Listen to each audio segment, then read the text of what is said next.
जय श्री कृष्णा। कैसे हैं आप सब लोग।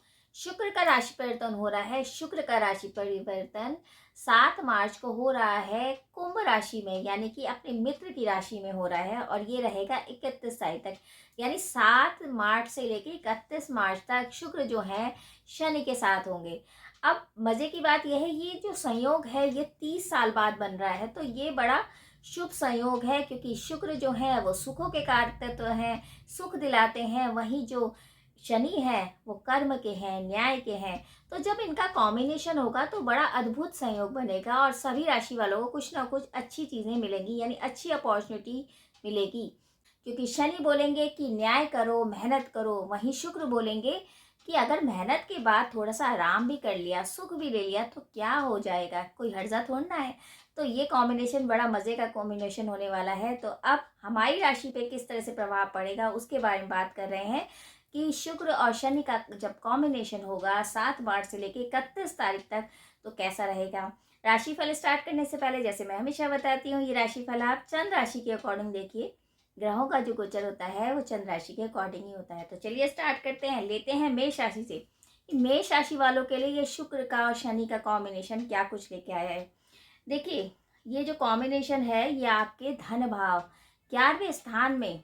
तो धन से रिलेटेड तो आप बिल्कुल चिंता छोड़ दीजिए, धन कहीं ना कहीं से आपके पास आएगा। हालांकि शनि अस्त हैं, लेकिन शुक्र के आने से उनको बल मिलेगा और एक्टिव हो जाएंगे। जब ऐसा होता है ना कि कोई दोस्त आपका मूड खराब होकर बैठा होता है और जब दूसरा दोस्त मिल जाता है तो दोनों में बातें शुरू हो जाती हैं और एक्टिव हो जाते हैं कि हाँ हम करेंगे। तो वही यहाँ सिस्टम होगा, क्योंकि शनि और शुक्र आपस में मित्र हैं। तो जैसे ही शुक्र यहाँ पर आएंगे तो शनि के अस्त होने के बावजूद उनको बल मिलेगा और वो सारी काम में तेजी लेके आएंगे, यानी कि ग्रोथ होने का टाइम होगा। अब जब वो 11वें भाव में आएंगे तो आपको हो सकता है कुछ एप्रिशिएशन मिले, या हो सकता है कुछ प्रशंसा हो जाए, या हो सकता है आपका काम बढ़ जाए, या धन के क्षेत्र के जो स्रोत हैं वो एक से ज़्यादा मिल जाए। यानी कि आपको तरक्की मिलेगी, नए अवसर मिलेंगे और हो सकता है आप अपने बड़े भाई बहनों के साथ अगर काम करते हैं तो उस काम में भी आपको मुनाफा मिलेगा। आपके लिए तो बहुत अच्छा टाइम है, क्योंकि आपके धन भाव में हो रहा है। अब करते हैं वृषभ राशि की बात। तो वृषभ राशि के लिए ये 10वें भाव में हो रहा है कॉम्बिनेशन।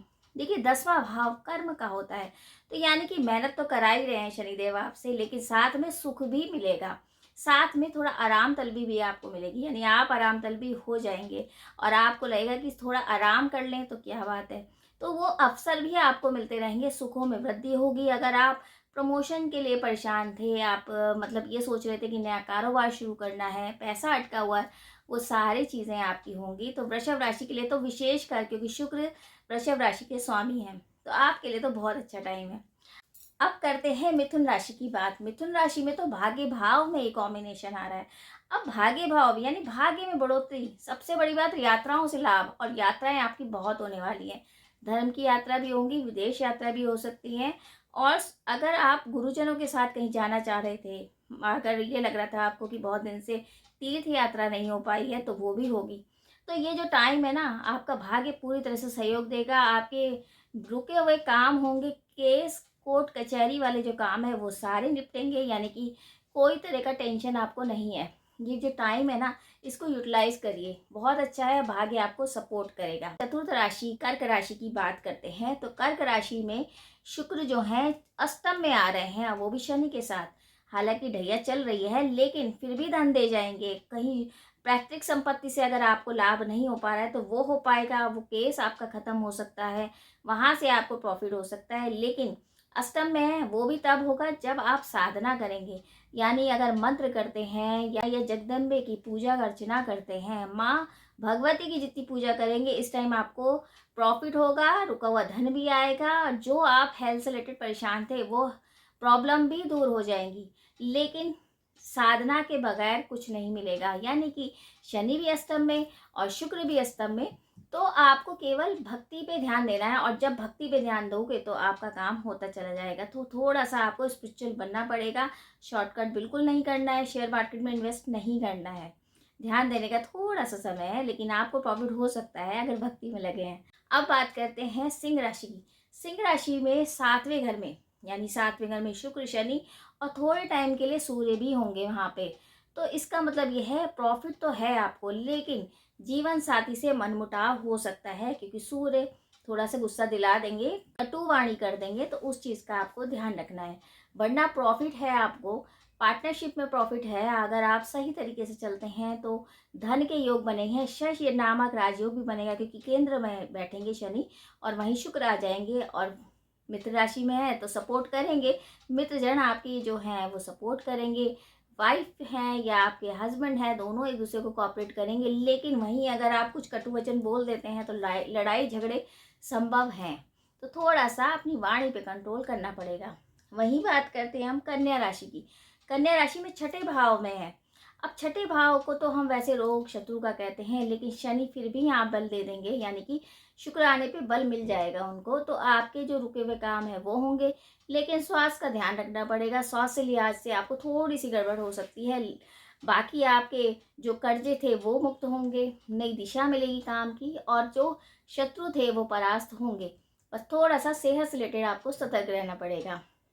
वही बात करते हैं हम तुला राशि की। देखिए, तुला राशि के लिए तो ये टाइम बहुत अच्छा होने वाला है, धन के हिसाब से तो जबरदस्त, यानी कि हर तरफ से, चारों तरफ से आपको धन मिलने वाला है। बिजनेस में प्रॉफिट, काम, और जो आप सोच रहे थे, जो काम आपके नहीं बन रहे थे, काम से लिहाज से तो बहुत ही अच्छा है। एजुकेशन जो कर रहे थे और बाहर जाना चाह रहे थे वो भी बहुत अच्छा रहेगा।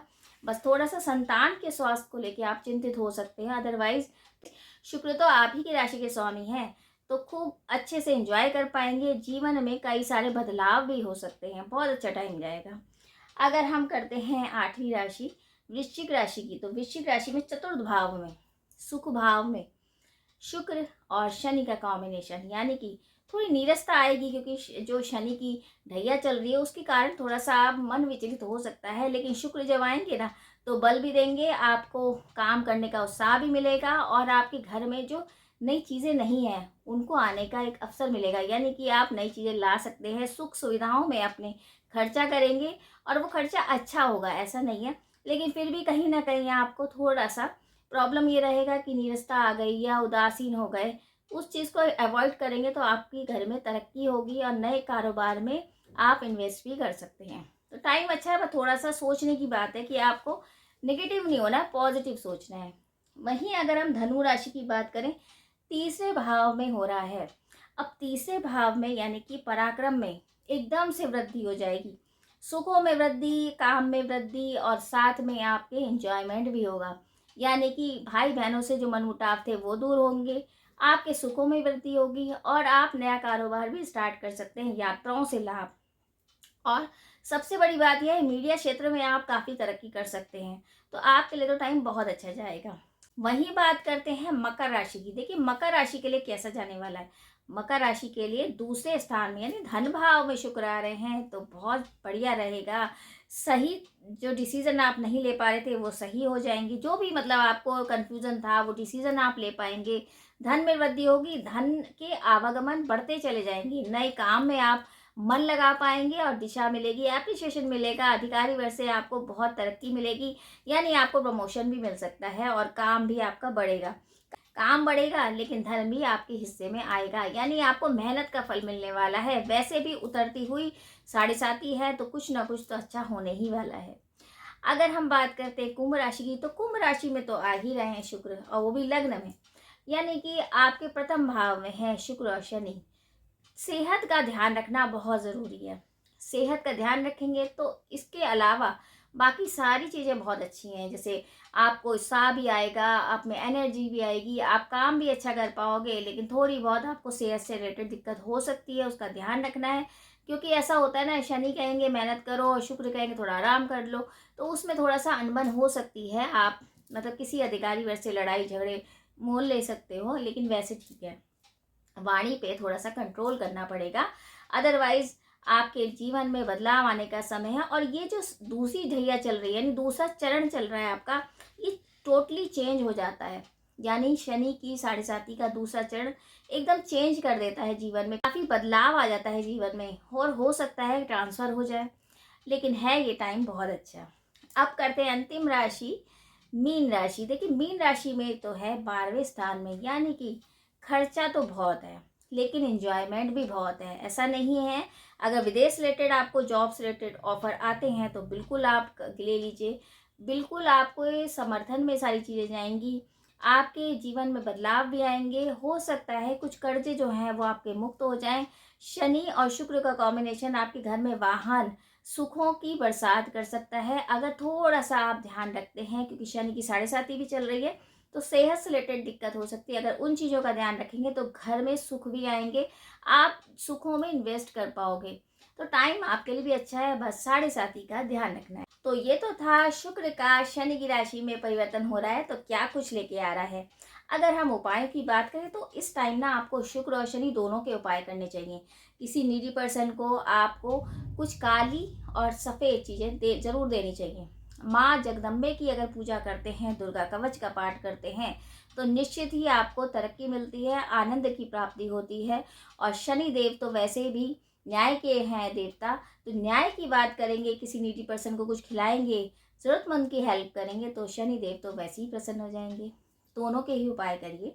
बाकी ये एक जनरल प्रिडिक्शन है, ये भी इम्पॉर्टेंट है होता है कि आपके चार्ट में शनि और शुक्र की स्थिति कैसी है। तो अगर आपको कुंडली का विश्लेषण कराना है तो आप कमेंट्स बॉक्स में मैसेज भी कर सकते हैं। उम्मीद है छोटी सी जानकारी आपको अच्छी लगी होगी। ईश्वर करे सारी समृद्धि, सारा सुख आपकी झोली में भगवान भर दे। और अगर आपको छोटी सी जानकारी ये अच्छी लगे तो वीडियो जरूर शेयर कीजिए। जय श्री कृष्ण।